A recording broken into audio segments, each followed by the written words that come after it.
அனைவருக்கும் வணக்கம். இந்த மாதம் கார்த்திகை மாதம் இன்று பரணி நட்சத்திரம்.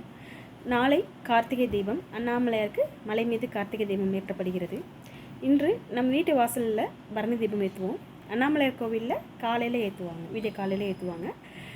சாயந்தரமாக பார்த்திங்கன்னா மலை மீது கார்த்திகை தீபம் ஏற்றுவாங்க. ஸோ அந்த கார்த்திகை மாதம் மலை மீது ஏற்றும் போது நம்ம வீட்டு வாசலில் ஒரு அழகான நட்சத்திர கோலம் போடலாம். இந்த நட்சத்திர கோலம் இப்போ நான் காட்டியிருக்கேன் பார்த்தீங்களா, இது வந்து முருகப்பெருமானுக்கும் உகந்த நட்சத்திரமாக இருக்கும், சிவபெருமானுக்கும் உகந்த கோலமாக இருக்கும். முருகப்பெருமானுக்கும் உகந்த கோலமாக இருக்கும், சிவபெருமானுக்கும் உகந்த கோலமாக இருக்கும். ஸோ இப்போது இந்த கோலத்தை நான் எப்படி போட்டேன் அப்படின்னா, நான் போட்டுட்டேன். ஏன்னா அவசரமாக நான் போட்டேன்.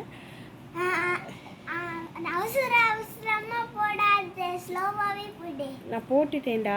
அவசரமாக நம்ம வீடியோ போடுறத காட்டோம்னா யாரும் பார்க்க மாட்டுறாங்க, அதனால் இப்படி போட்டுட்டேன். சரியா? ஓகே. சரி, இப்போ இது எப்படி போட்டேன்னு பார்த்தீங்கன்னா, ஃபர்ஸ்ட் ஒரு ஸ்டார் போட்டுக்கிட்டேன். ஃபஸ்ட்டு ஒரு ஸ்டாரு, அப்புறம் இந்த ஒவ்வொரு எஞ்சுக்கும் ஒவ்வொரு இதுக்கும் ரெண்டு புள்ளி வச்சு ஒரு ஸ்டார் போட்டுக்கிட்டேன்.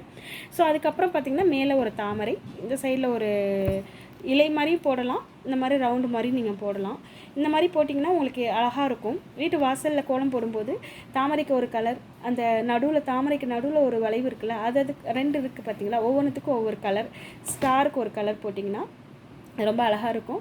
அதுவும் இல்லாமல் அந்த 6 ஸ்டார் இருக்குது பார்த்தீங்களா, 6 நட்சத்திரத்துக்கும் ஒவ்வொரு அகல் விளக்கு வச்சு போட்டிங்கன்னா அழகாகவும் இருக்கும், நிறமாகவும் இருக்கும், நல்லாவும் இருக்கும், சூப்பராக இருக்கும். ஜோதி அழகாக தெரியும் உங்களுக்கு அதில். ஸோ இந்த கார்த்திகை மாத கோலம், அதுவும் நட்சத்திர கோலம் உங்களுக்கு பிடிச்சிருந்துச்சுன்னா இதை லைக் பண்ணுங்கள், ஷேர் பண்ணுங்கள், கண்டிப்பாக சப்ஸ்கிரைப் பண்ணுங்கள். தேங்க்யூ.